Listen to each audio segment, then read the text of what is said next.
Hello viewers, আসসালামু আলাইকুম। চলে আসলাম নতুন একটি ভিডিও নিয়ে। ভিডিও শুরুর প্রথমে বলে রাখি, যারা আমার চ্যানেলে নতুন দয়া করে আমার চ্যানেলে সাবস্ক্রাইব করে দিবেন। তো আজকে ভিডিওর বিষয় আছে প্রাইমারি প্রধান শিক্ষক পরীক্ষা কি উপজেলা ভিত্তিক হবে না জেলা ভিত্তিক হবে। সিট প্ল্যানের কথা বলছি না, অনেকেই প্রশ্ন করছিলেন যে কম্পিটিশনটা কি ভিত্তিক হবে, জেলা বা উপজেলা ভিত্তিক কিনা।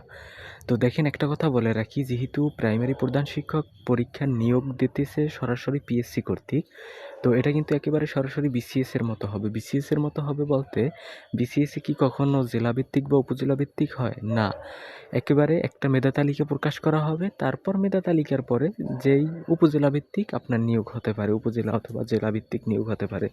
তো অনেকে মনে করছিলেন যে প্রাইমারি সহকারী শিক্ষক পরীক্ষা যেমন জেলাভিত্তিক অথবা উপজেলা ভিত্তিক কম্পিটিশনটা হয়, ঠিক সেইভাবে হবে কিনা। তো তাদের জন্য উত্তরটি হচ্ছে না, সেইভাবে হবে না।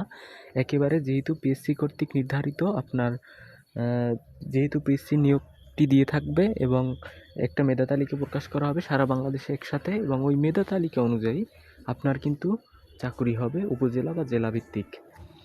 তো যারা এখনও পড়াশোনা মনোযোগ দেননি, আমার আমার সাজেশন থাকবে, আপনারা পড়াশোনার প্রতি মনোযোগী হন। এবং আপনারা অনেকেই মনে করছিলেন যেহেতু উপজেলা ভিত্তিক বা জেলা ভিত্তিক হলে কিন্তু কম্পিটিশনটা তুলনামূলক কম হয়, তো ওই চিন্তা বাদ দিয়ে আপনারা পড়াশোনায় মনোযোগী হন। এবং পরীক্ষা কিন্তু ফেব্রুয়ারিতে, মার্চে অথবা এপ্রিলে, মার্চের মাঝামাঝি অবস্থা অথবা এপ্রিলে হবে ইনশাল্লাহ, আশা রাখতে পারেন।